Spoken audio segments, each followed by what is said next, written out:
Hello YouTube and happy November. Sharps 1874 here, and now what are we going to do? It's November. The garden's been put to bed. It's cold out. Not as much shooting time as we would normally have, so what are we going to do? Well, I'll tell you what I did. I went and got, not unsalted cashews. I went and got some brass, a whole bunch of brass. And I got some Lake City brass for .308.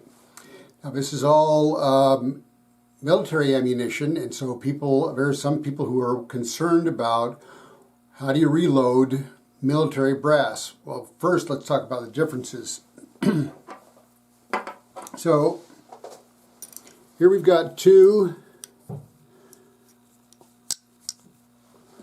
We've got the ones fired, and we've got the regular brass. And if you notice right here, get that in, there's a little bit of, you can see there's a little indentation, a second ring there that's not on this other one.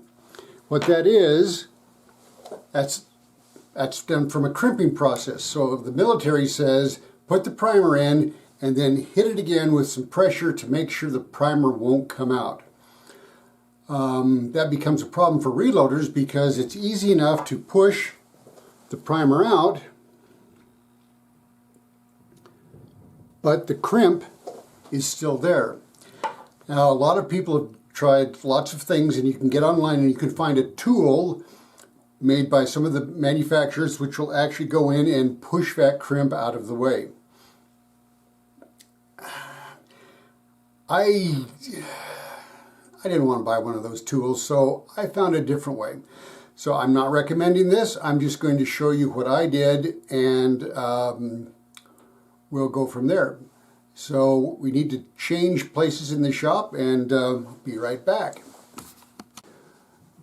All right, here's my trusty drill press. And what I did is I took a block of wood and I drilled it out for the same diameter as here on the neck of the .308 cartridge. I have this running at the slowest speed it will go.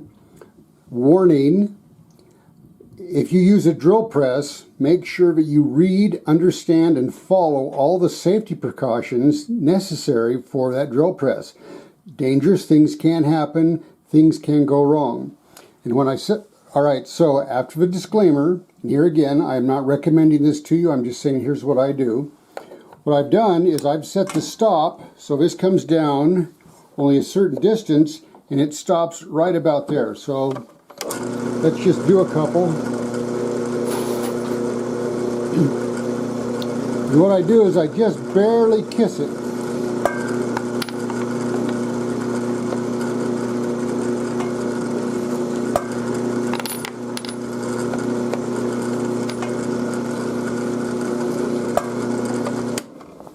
Now, the thing you have to be careful of is if this starts slipping, it could grab. If you had loose clothing on, or if you had a long ponytail, you could get it caught up into the spindle of the drill press. Don't do that. So, in fact, I wouldn't recommend you doing this unless you really know what you're doing with the drill press. All right, we'll go back to the table and talk just a little bit more.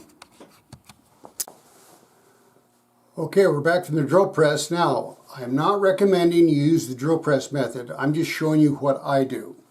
What I do recommend you do is anytime you get some brass and you punch the, especially if it's .308, when you worry about the head space, you want to make sure you get a gauge. So I've got my gauge, and every one of these that I push the primer out, I drop into the head space gauge and check it out that it's flush there. And there's no need to trim because it's just exactly where it's supposed to be.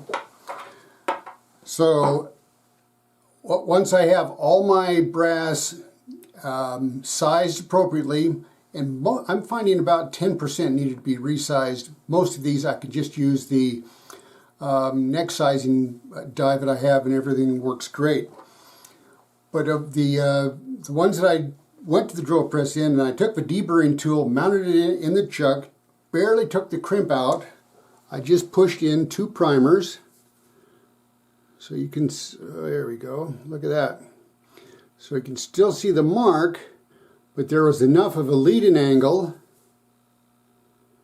that I was able to push the primer in without having to force it. So this is the before.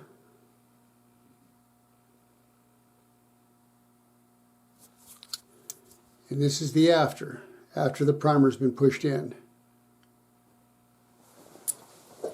So, on those cold winter nights when you have nothing to do, get yourself some brass, start reloading, and have some fun. Make a bunch of bullets for next year.